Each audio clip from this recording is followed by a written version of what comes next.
Welcome to this week's hour-long special edition of This Week in East Brunswick, including features focusing on local recognition of American Education Week, the rescue squad's need for volunteers, and several art exhibits, including a Russian art display at Frost School, the work of Carol and Michael Grace on view at the library through November, and the latest outdoor collection at the Quietude Garden Gallery. We'll also check out a Taekwondo competition to benefit Camp Daisy's kids. This and more tonight, including a quiz about birds on Your Pet Doctor, and a review of the Town Council meeting held Monday night, so stay tuned. Hi, I'm Powell Sachs. I teach at East Brunswick High School, and I'm here for American Education Week. Take a new look. You know, the world's different today from the way it was when we were kids. New challenges, new problems, new fears. But America's public schools are helping today's young people look beyond the problems and find new opportunities. The world is different, and so are our public schools.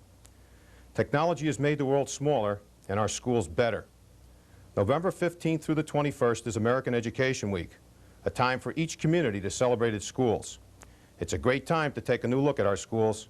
You'll be absolutely amazed to see how tomorrow is coming alive for our children today. A message from the East Brunswick Education Association and East Brunswick Public Schools, nationally recognized for excellence in academics, athletics, and the arts.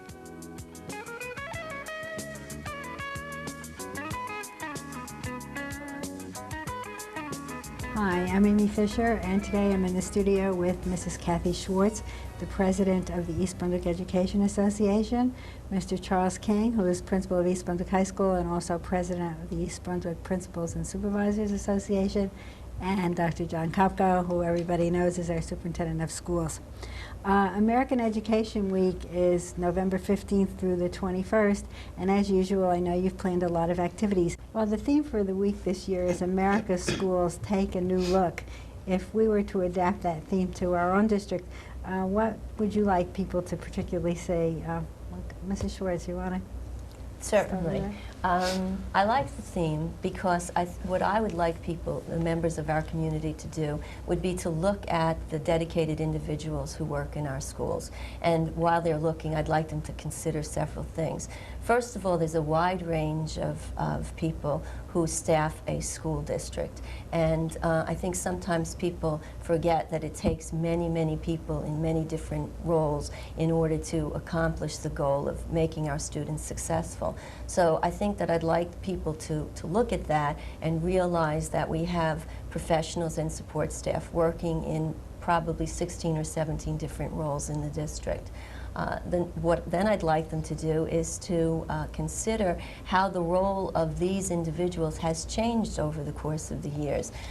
Certainly their roles have broadened and made what they do much more different from what was done 10, 15, many more years ago.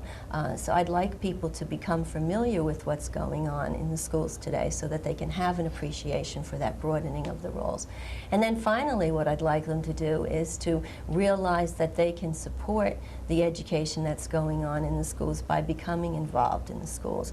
I'd like people to realize that their support when school budgets are discussed is very important, that they can learn more about the schools. There are many opportunities for them to visit schools for a variety of reasons, and also to become involved. They can volunteer through the PTA, work on board committees.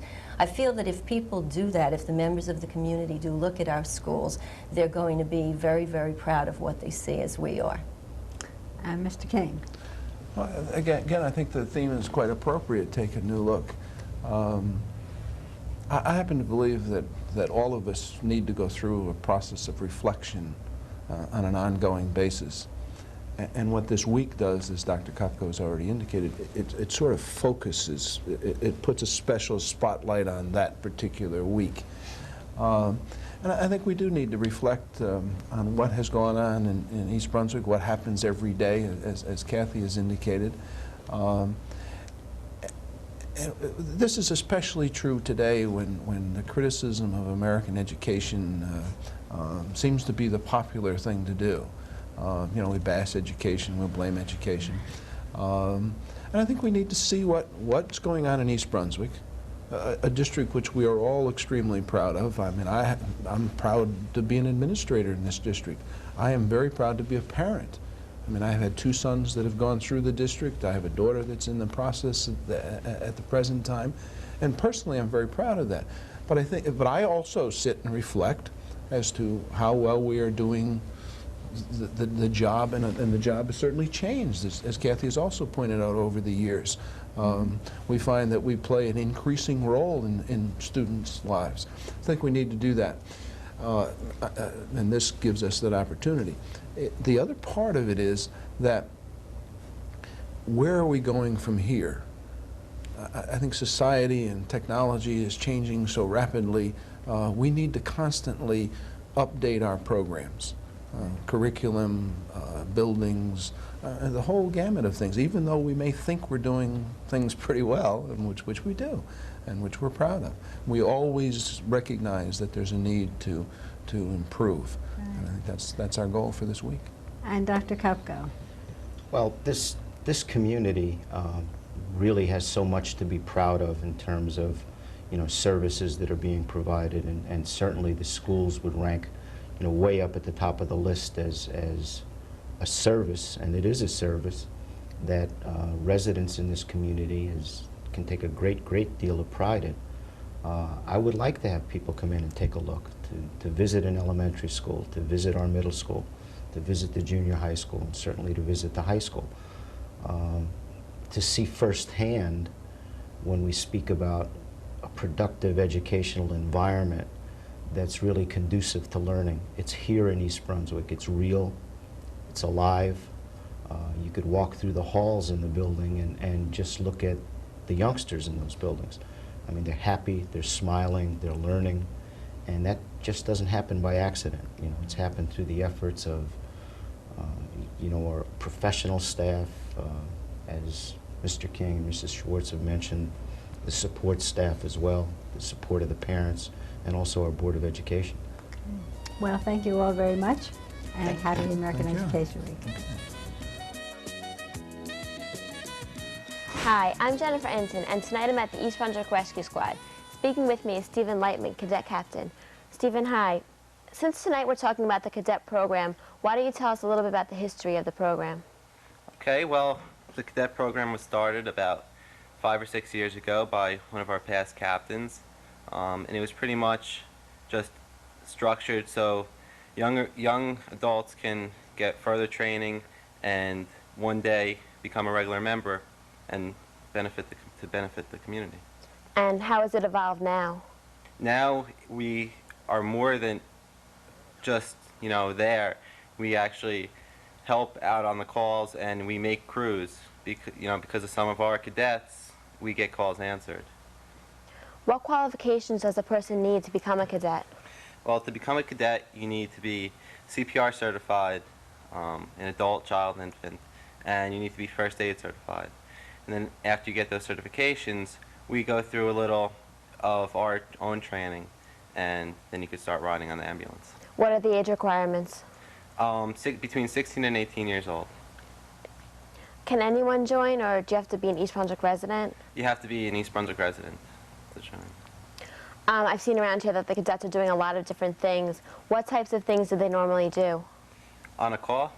On a call, around the station? Okay, well, around the building, we participate just like all the other members. We clean up. We do have our assigned duties that we have to do. On a call, we can do anything that any other member can do, as long as we feel confident in what we're doing. We can provide all first aid up to our certifications. We have a bunch of cadets becoming emergency medical technicians. We have myself, I am an EMT already. So on a call, we can take blood pressures, we could splint, backboard, pretty much any patient care that's needed, we're capable of doing. Must a cadet become an EMT within a certain amount of time? Within 2 years, it's required that any member become an EMT. How many hours a month must a cadet put in order to remain in the program? Well, the cadets must put in 15 hours a month. And with that, they must also maintain a certain grade point average. So, What's the grade point average? they can't get anything below a C. So if they have any marks that are below a C, they are suspended until they bring that grade up. And they have to attend weekly meetings? No, we have one monthly cadet meeting where we have a first aid portion, and we have business, which we take care of just like the regular membership. It's just a scaled down version of the regular squad. And there's also 2 regular meetings a month, which they're not required to attend. Because you're the captain, I assume that you're very involved. How do you feel that it affects school and other activities? Do you feel that it inhibits you from doing other things? Not really, because you make the choice on how much time you want to put in. You can put in as much or as little as 15 hours a month as you want. There is, if you don't want to be down here a lot, as dedicated as other people, then you can, there's still a lot of, plenty of time for other activities. How'd you get to become captain? It was voted on. We have nominations and elections, and that's how all of our offices are filled. For those of our viewers who may be interested in getting involved, who would they have to contact? Okay, well, you could contact the Rescue Squad building. Our captain, Bob Bender, you can leave a message on our machine, 238-8739. Leave your name and phone number, and we'll get back to you. Thank you. At the East Brunswick Rescue Squad, for This Week in East Brunswick, I'm Jennifer Enton. Hi, I'm Amy Fisher, and today I'm at Frost School with Dolores Susik, the school nurse. Dolores just returned from 19 days in Russia, so we're going to hear all about her trip. Dolores, how did you come to go to Russia? Well, about a year ago, I read an article about a program called Hands Across the Water, which enabled about 75 educators to go to Russia, to live with a Russian teacher, and spend time in the school, teaching and observing classes. So I decided to look into it, and when I got the information, it was just fascinating. I applied and was accepted, and so this year I was able to be part of the program. Now, where in Russia were you? Well, I flew into Moscow by plane, obviously, but then I had a 14-hour train ride northeast to Kirov, and that was an experience in itself, this 14-hour train ride on the Trans-Siberian Railway. Was it very uncomfortable, or was it a luxury train? It was not a luxury train. We had compartments, and 4 of us shared a compartment, and they were like bunk beds that came down, and it was a very unique experience. And during the evening, as we were leaving Moscow, there was a woman on each car who came and served us hot tea in the glasses in our compartments to help us get ready for the night. So it was unique. When you stayed, the person that you stayed with was a teacher. What kind of housing arrangement was that? Yes, I stayed with Ludmila Vershenina, and she's an English teacher. She and her husband and 18-year-old daughter live in a flat apartment. They have a rather large one. They had 2 bedrooms, so that's a pretty good arrangement for there. But it was on the 3rd floor, walk up, very sort of dark in the hallways, the narrow stairs going up. It's not something that we would expect to see in a building that people were using. And what was the school like? The school was very large. It had 3 floors.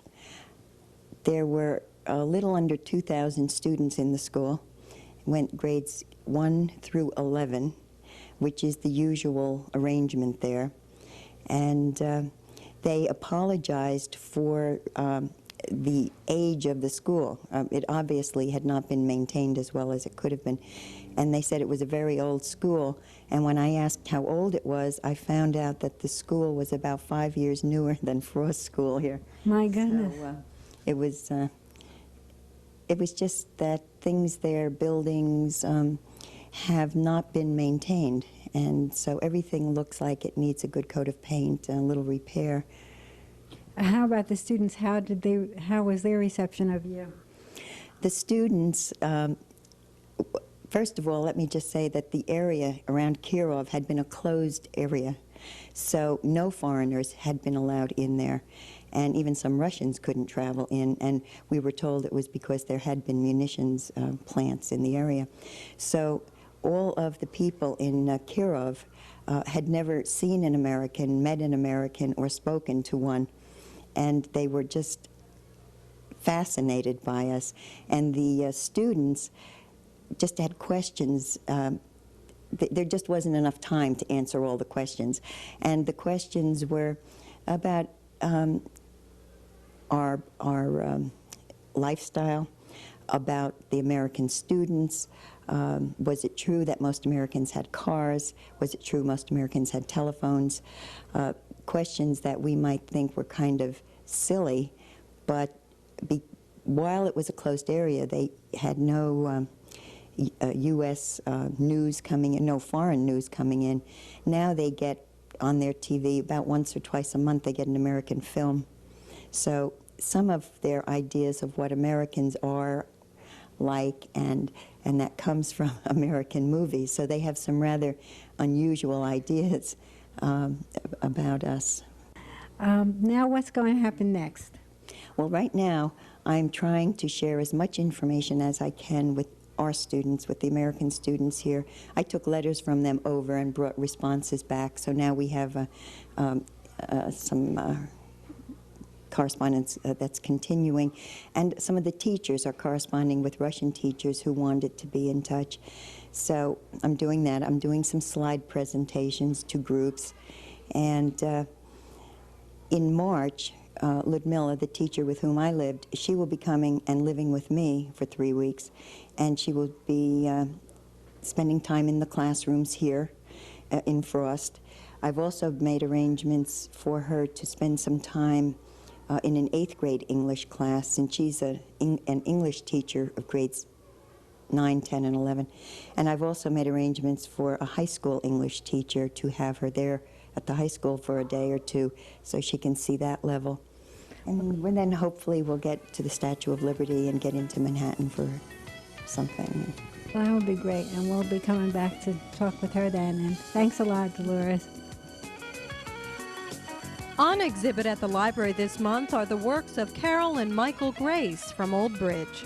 They came to the Channel 8 studio to tell us about their work. I never had much art experience in grade school. In fact, there were no art classes until I got to 7th and 8th grade. Then we had art once or twice a week, and right at that time, I always liked to draw people. Everything else just seemed secondary. I really liked, people's faces, their expressions, and my teacher then said he really felt that I had some talent in drawing faces. I went to Wilkes College in Wilkes-Barre, Pennsylvania. That's northeastern Pennsylvania. It's in the old coal mining region. And I studied fine arts there for 4 years. And we had painting, drawing, sculpting, some graphic arts, art history, and it was, a smattering of a lot of different types of art. And it was a good background, and I enjoyed. I met my husband there, and that's where I really got into the art and got practicing and enjoyed it. Well, my background is, I would say, basically the same as Carol's.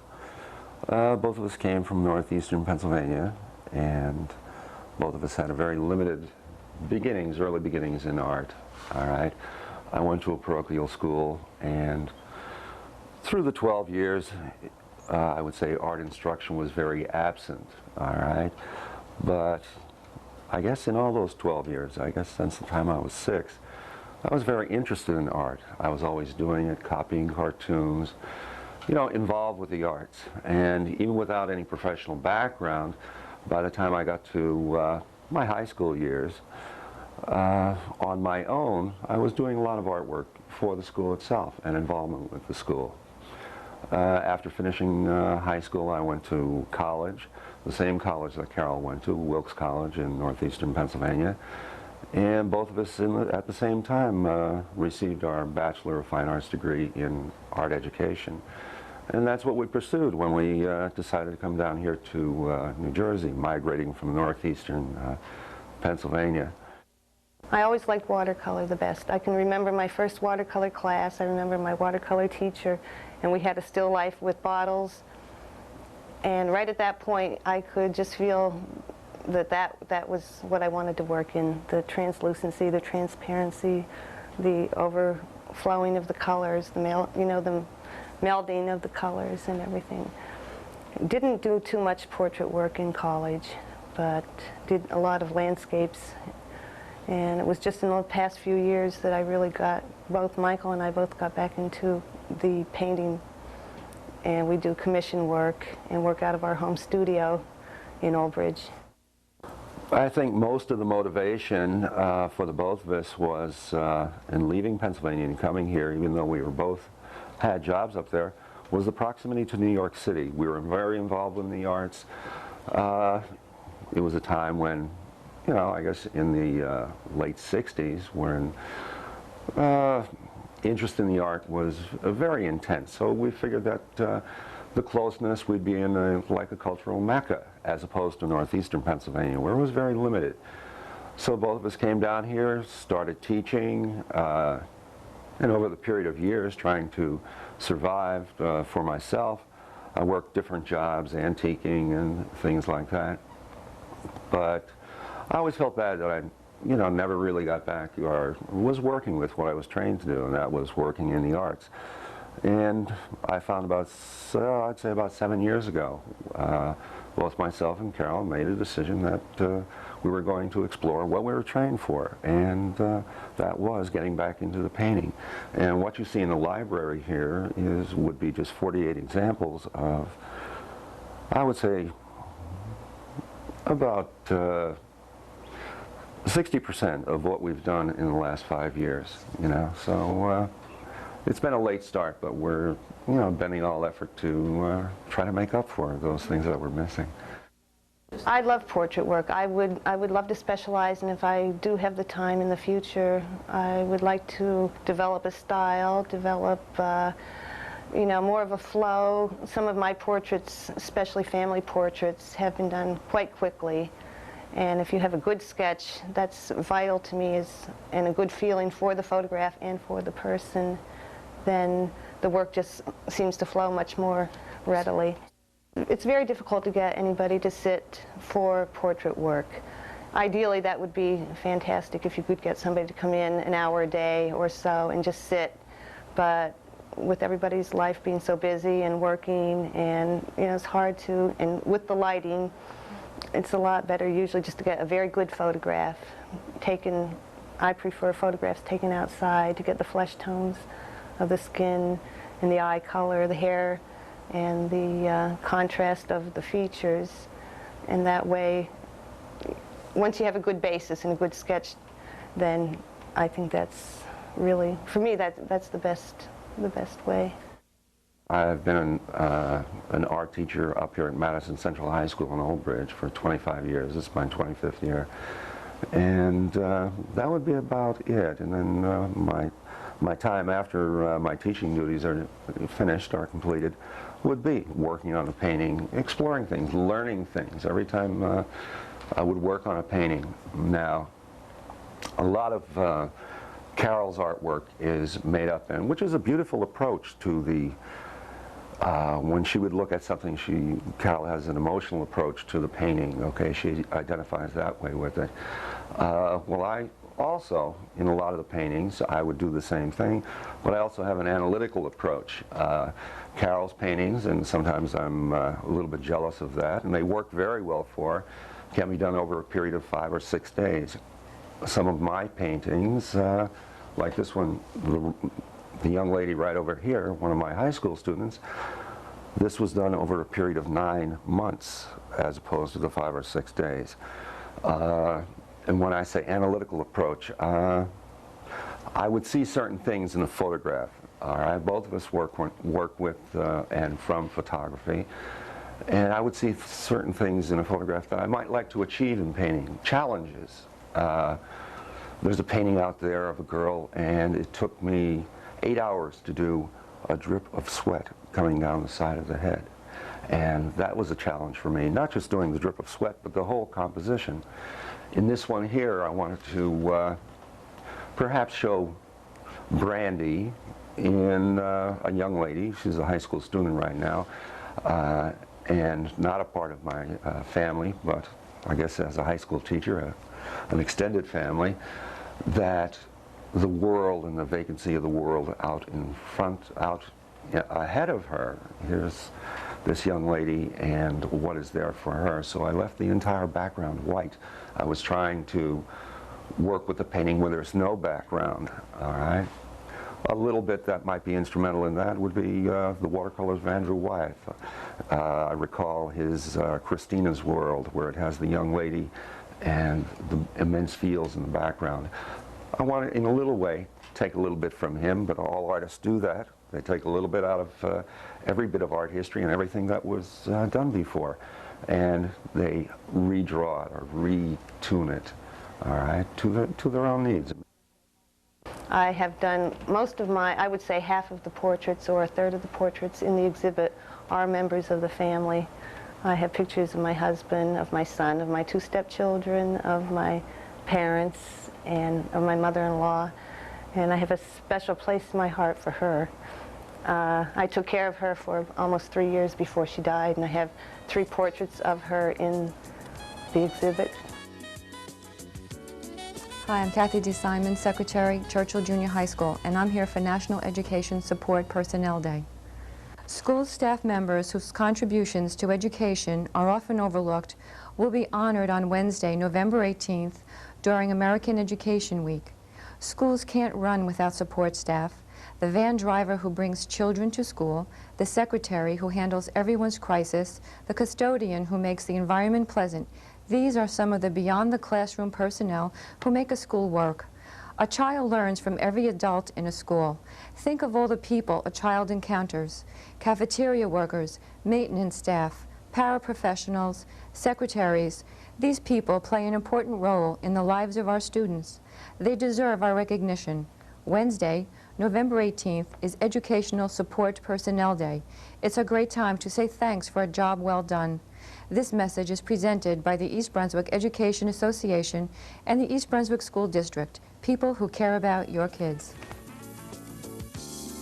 Next up is a look at the current exhibit at East Brunswick's Quietude Garden Gallery. But first, here's a preview of next week's programming on Channel 8. Monday morning, Lenore Kulik shows how to keep trim on top and dance, too, on Look Great, Feel Great. That's at 10 o'clock. At 10:30, Stories from the Library features picture books about houses and homes for preschoolers. And at 11 a.m., we'll show this special hour-long edition of This Week in East Brunswick. Business Improvement Awards are the topic of discussion Tuesday night at 7 on EB18. Wednesday night, enjoy the glories of autumn with Dolly Vasta on For Art's Sake. That's at 7:30. And at 8 o'clock, the Arts offers a retrospective of the work of master artist Adolf Conrad. The library will be closed Thanksgiving, and there will be no Thursday evening programming.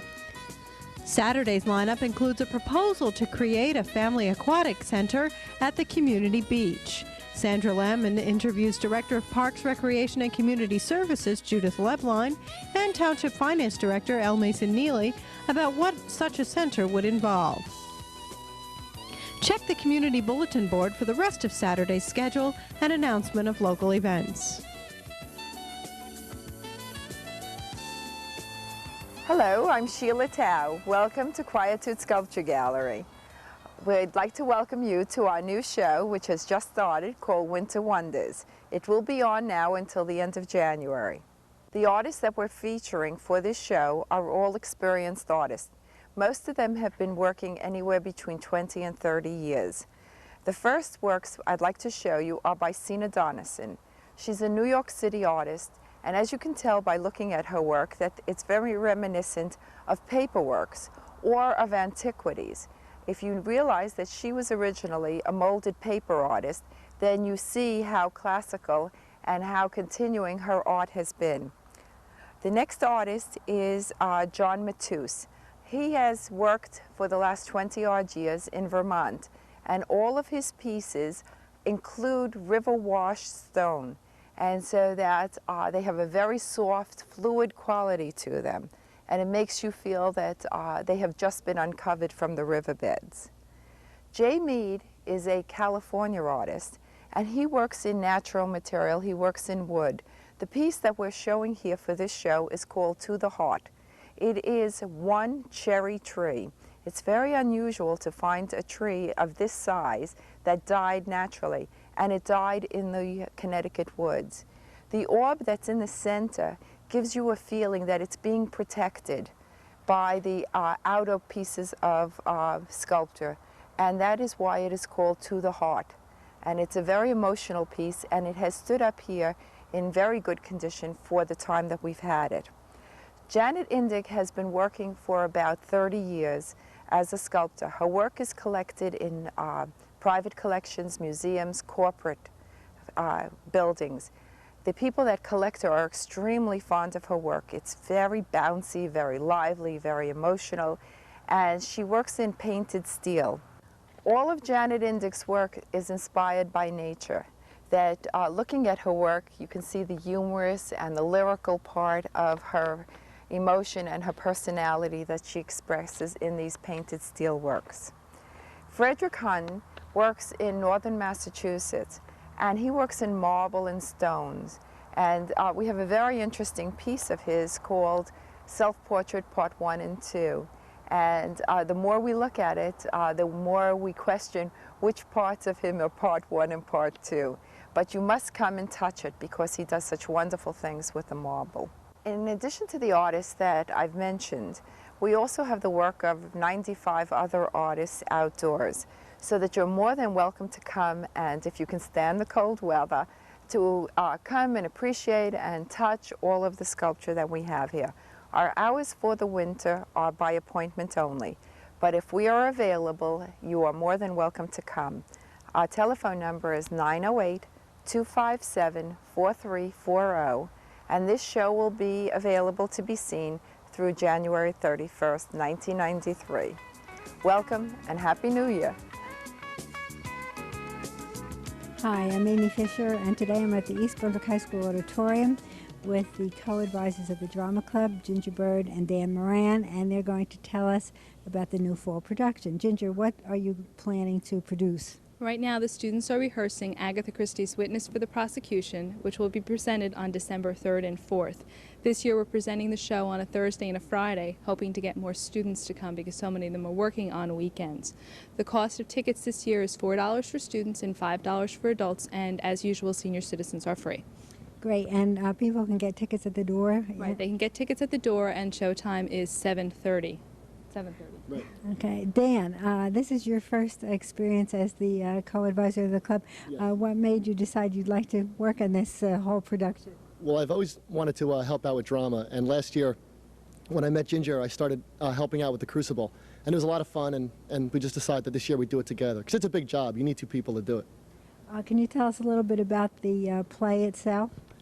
Sure, it's one of the most famous mysteries ever done on stage, and it's a courtroom drama, and everybody likes those, and it's about a man named Leonard Vole who's accused of murdering an old socialite, Emily French, and he gets put on trial, and there's a lot of surprise witnesses, and all the standard things you'd expect, and it's got a great triple twist ending, that all the kids had to sign a paper saying they wouldn't tell anybody. Well, this will certainly get people to come out, I hope. Ginger, I guess you're happy about having some help with these productions. It really makes rehearsals run a lot more smoothly because he can work with some students while I can work with other students, and we can get a lot more accomplished during the rehearsal time. Well, great. So we'll urge everyone to go to East Brunswick High School to see Witness of the Prosecution in December, and if you have any questions, you can call the high school office. Okay. Well, that was right, was it not? What do you mean by that, Mrs. Vole? Well, that is what Leonard wants me to say, is it not? It is the truth. You just said so right now. Well, I have to understand, to be sure, If I say yes, it is so. Leonard was home with me in the apartment at 9:30. Will they acquit him? Will they let him go? If you're both speaking the truth, then they'll have to acquit him. But when I said that to the police, I do not think they believed me. This past Saturday, youngsters turned out at Hammarskjold Middle School for a Taekwondo meeting, and Selwa Shami was there for the details. The event that we have here today is the 1992 ATA Annual Championships held right here at the Hammarskjold School in East Brunswick. The event is an annual event. We have it here for the children at Camp Daisy. It's used as a charity fundraiser. The area that we cover, the students come from all over the country, from Maine down to Virginia, all the way across out to Ohio. Both adults and children come to compete. We have students of all ranks, white, right up through orange, yellow, camo, blue, purple, right up through black belts. This year we've raised $1,300, 500 of that from the tournament, possibly more. We're still counting the numbers of people who came. And then we raised also $800 from the crafts. What our school has done is taking the broken wood that the children break during class demonstrating power. Instead of throwing that wood out, they've taken it and used it to make crafts. And they sold the crafts, and they've made approximately $1,000. We gave 800 of that to Camp Daisy, and 200 we've also donated at the tournament for the Master H. U. Lee Foundation. We also donated $50 to the East Brunswick Rescue Squad, because a member is helping us out here at the tournament today. The competitors that come, the black belts that compete today, they're here to try and get top 10 points. The American Taekwondo Association, which is this tournament sanctioned by, they give points out to competitors who take either first, second, or third place during the competition. They take these points and they gradually accumulate them throughout the year, and the top two, or actually the top four point accumulators or getters, they compete down in Arkansas, where our headquarters is, during the World Championships in June. This year we've had a number of champions. We've had 2 people who have taken first and 2 have taken second. Mr. Jared Zamkoff, who's a second-degree black belt from East Brunswick. He is a world champion in the boys second-degree division, ages 13 to 15. We also have Mr. Kevin Beebe, who is a world champion in the men's third-degree division from over in Monroe. I can also say myself, I took second place, lost the finals. I did take second in men's third degree, men's fourth degree. And then Mr. Eric Albrecht, who's another competitor from East Brunswick, an assistant instructor, he took a second place as well. He's a high school student who's also a big soccer player for the Bears. The event goes all day. We start at approximately 10:30 and go to 4 o'clock. And the competition entails two different types. We have forms competition and sparring competition. The forms competition is actually like a set of moves similar to a floor exercise in gymnastics that the children compete and are judged on their power, stance, different areas that we take apart. Then they have the sparring competition. The sparring competition is for ATA competition, or American Taekwondo Association tournaments. We do point sparring. What point sparring is the competitors try to obtain points by using their hands or their feet, scoring a point on a competitor, not actually making contact or hurting the competitor, but just trying to aim for a specific target area of the body before that person is able to block it, and that counts as a point. Okay, Tom, thank you very much for doing this interview. Okay, we love having you. Thank you for coming. Hi, I'm Dr. Kenneth Burnett, principal of the Frost School, and I'm here to talk to you about American Education Week. There's an old bit of advice that goes like this: give people a fish and you feed them for a day. Teach them to fish and you feed them for a lifetime. America's public schools are teaching America's young people to fish, teaching them how to succeed in a complex and ever-changing world. November 15th through 21st is American Education Week, a week to celebrate learning. There's room for you in that celebration. America's children and their schools need your active participation. America's schools, take a new look. We think you'll find a place to fit in. A message from the East Brunswick Principals and Administrators Association and the East Brunswick Public Schools. recognized for its excellence in academics, athletics, and its cultural programs.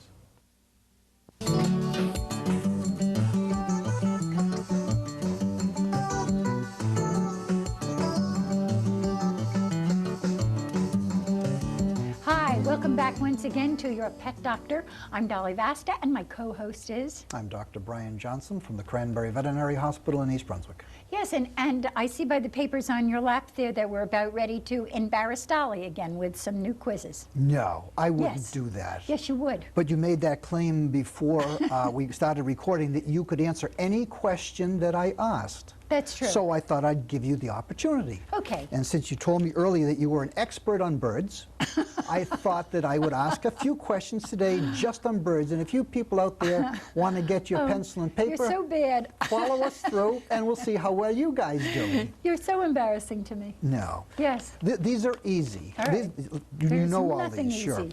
Oh, yeah. Go ahead. Just talking about birds in generals and how they relate to other animals. Birds and snakes are more closely related than birds and mammals. True or false? True. Okay. Talk about molting. Molting is a passive procedure. I do it twice a year. No comments. Molting is a passive procedure and requires very little energy, much like shedding in dogs. True. Okay. Trimming the wings on birds, cutting their wings, is cruel and should not be done. False. Okay. Good quality seed is a good diet for the bird. True. Okay. Proteins such as meats are unnecessary for pet birds. False. Are you asking or telling me? That's kind of a yes-no answer. Okay. Then in that case, we'll consider it wrong anyway. It is good management to keep the household temperature above 75 degrees for healthy birds. False. Okay. Feather picking. I've Common done it problem often. in birds. Feather picking is a sign of not enough attention. True. Okay. In general, the expression, if it's good enough for me, it's good enough for my bird, is accurate when we consider the feeding of the bird. False. Okay. Boy, did you blow this one. Oh, Okay. I've been busy all day. I haven't given it a lot of thought. This is going to be one of your better ones. Okay, let's go back and try it. Okay. Birds and snakes are more closely related than birds and mammals. You guessed at that one, and you happened to guess right. The feather... I did not You guess. did, too. No, I didn't. The feather of the bird is simply a modified scale, and very similar to the snake. They both came from the same origin many, many years ago. Well, you should know. Absolutely. All right. Boy, oh boy. Do you hear the way I'm abused? Just keep reading. All right. Molting is a passive procedure and requires very little energy, like shedding in the dog.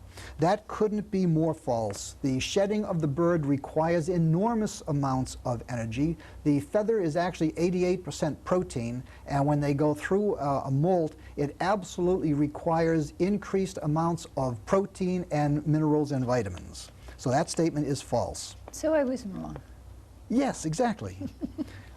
Trimming wings on birds is cruel and should not be done. You guessed at that one as being false, and that's true. It's false. See? I was right. Yeah, a very good thing is to trim the wings of any of the larger birds from cockatiels up, because every year we have people who take them out into the backyard and the birds fly away, or you open a window and they're long gone. So if you have a large breed bird, by all means, have their wings trimmed whenever they grow in. Good quality seed is a good diet for the bird. The best food for the bird is to eliminate seed totally. Seed is a very poor diet. I think you guessed that one to be false, and you were right. You're very good at guessing. Okay, yeah, the best diet is for birds is probably pelletized foods, different types of beans in mixtures, and other types of supplementation. Okay. You realize they're giving you a speed-up signal. Okay. So. Protein such as meats is unnecessary for birds. Well, actually, protein is very necessary for birds, whether it's supplementation or drumsticks or whatever you want. Household management, 75 degrees It must be kept at 75 degrees. That's false. You actually want to keep them no higher than room temperature. They can actually do very well at 65 degrees. God, I was right on all of these. No, you weren't. Yes, I was. Feather picking in birds is a sign of not enough attention. Yes, that's one of the primary signs. I scratch a lot. Yes, I won't touch that one either. So that one's true. And in general, the expression, if it's good enough for me, it's good enough for my bird. That's true. A bird can eat almost anything you eat with the exception of chocolate, coffee, and avocados. Well, so much for that. Hope you enjoyed. Hope your answers were as good as mine were. See you all next week. At Monday night's Township Council agenda meeting, in the public portion, Township Resident and Vice Chairman of the Cable Television Advisory Committee, Hy Merson, urged the Council to dissolve the committee. So what you can do, gentlemen, is form a new committee or a subcommittee under the council jurisdiction. Let a councilman be responsible. Let a councilman be accountable to the council and to the mayor. But dissolve the committee, and I'll be the first one to resign if you ask me to. I don't mind resigning. But resolve the committee, they're dragging their feet and doing nothing. This is a committee that was formed by council, and I'll tell you something. I stand by every single one of the people that is on that committee, including Mr. Merson. But I think it's a committee that really has done their job. My liaison to that committee, and that again, that's between the administration and the committee, has worked very hard to keep me informed, and I believe members of the council informed when there was to be an increase. We knew of an increase, Mr. Merson. Quite frankly, we knew very, very early, and that's why Councilman Zarnowski, myself, Councilman Spawn, and Historic Cable, with the leadership from your committee, got together with Historic Cable just to hear the facts. Now, it's a very, let me just finish. It's a very, very difficult situation. Nobody wants rates increased. As you know, and as you stated at the beginning, I personally voted down Historic Cable. Right. And there are other members that voted down also. In fact, Councilman Russ Walker voted down at that point also. But quite frankly, I think the committee is doing what it's supposed to do, and it's doing it right under very, very difficult circumstances. The Cable Television Advisory Committee meets the third Tuesday of every month. However, the next meeting is scheduled for January 19th. For information about the committee, call 390-6814. In other council news, items involving several road and intersection improvement projects were discussed and placed on the agenda for the next action meeting. Several intersections in town are currently being improved or are scheduled to be improved, such as Harts Lane and Milltown Road, Hardenberg Lane and Fresh Ponds Road, and Riva Avenue and Church Lane. The next Township Council action meeting is scheduled for Monday, November 23rd at 8 o'clock in the Municipal Courtroom. Agendas for that meeting will be available at the library on Saturday morning. If you have any questions about the Township Council meetings, please call the Municipal Clerk's office at 390-6850. That's all for now. This Week in East Brunswick will return on Thursday, December 3rd at 7 p.m. Happy Thanksgiving and thanks for watching.